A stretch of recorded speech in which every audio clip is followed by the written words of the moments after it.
আজকে আমি তৈরি করেছি আমের চাটনি বা আচার। দেখো এই লোভনীয় জিভে জল আনা চাটনি বা আচার যেটাই বলো সেটা কিভাবে তৈরি করলাম সেই রেসিপি আজকে আমি তোমাদের শেয়ার করব। তো চলো দেখে নেওয়া যাক। প্রথমে আমি কড়াইটা বসিয়ে দিয়েছি। এবার এতে আমি শুকনো লঙ্কা, মৌরি আর দিয়ে দিচ্ছি কিছুটা পরিমাণ মেথি, যেগুলোকে আমি শুকনো খোলায় টেলে নেব। খুব ভালোভাবে টেলে নিতে হবে, দিয়ে এগুলোকে আমি গুঁড়ো করে নেব। এটা হচ্ছে আমার চাটনি বা আচার যেটাই বলো সেইটার মশলা। এবার কড়াইতে আমি তেল দিয়ে দিয়েছি, দিয়ে দিচ্ছি সর্ষে ফোড়ন আর কেটে রাখা পাতলা পাতলা করে কেটে রেখেছিলাম আমগুলো, কেটে ধুয়ে সেই আমগুলো আমি এবার কড়াইতে দিয়ে দিচ্ছি তেলের ওপর।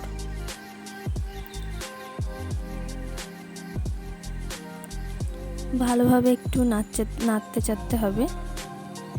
আমগুলো এই কড়াইতে আমি নেড়ে নেব ভালোভাবে। দিয়ে দিচ্ছি স্বাদ মতো লবণ, দিচ্ছি কিছুটা হলুদ গুঁড়ো,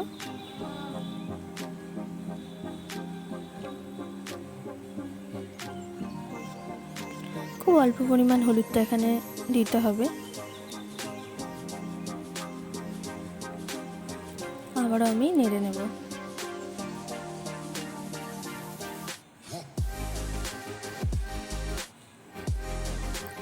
এবার ওই অবস্থায় আমি দিয়েছিলাম কিছুটা জল, দিয়ে এটাকে আমগুলোকে আমি সিদ্ধ করে নিচ্ছি ভালোভাবে।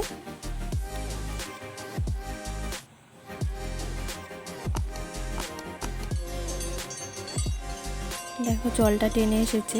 এবারে আমি দিয়ে দিচ্ছি, আমার কাছে ছিল খেজুরের গুড়, তো আমি খেজুরের গুড়টাই দিয়েছি, পাটালি গুড়। তোমরা এখানে চিনি অথবা আখের গুঁড়ো ব্যবহার করতে পারো, তবে গুড়টা দিলে একটু চিনির পরিবর্তে গুড়ে একটু ভালো টেস্ট আসে, একটু আচার মতো মনে হয়। তো আমি এখানটায় গুড়টাই দিয়েছি। দেখো গুড়টা গলে যাওয়া অবধি আমি নাড়তে থাকছি। গুড়টা আমার গলে গিয়েছে।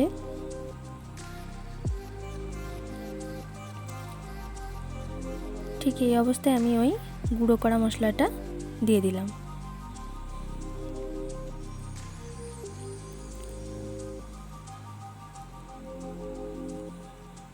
দেখো নেড়ে চেড়ে নিচ্ছি ভালোভাবে। মোটামুটি আচারটা আমার রেডি। এবারে আমি নামিয়ে নেব। দেখো নামানোর পর ঠিক এরকম হয়েছে দেখতে। এটা তোমরা রুটি, পরোটা, ভাত যে কোনো জিনিসের সাথেই খেয়ে নিতে পারো। আর এটা বেশ 1-1.5 মাস মতো সংরক্ষণ করেও রাখা যায়। তো তোমরা এটা ভালোভাবে রেখে কৌটোর মধ্যে এয়ারটাইট কৌটোতে রেখে এটাকে ব্যবহার করতে পারো নিজের প্রয়োজন অনুসারে।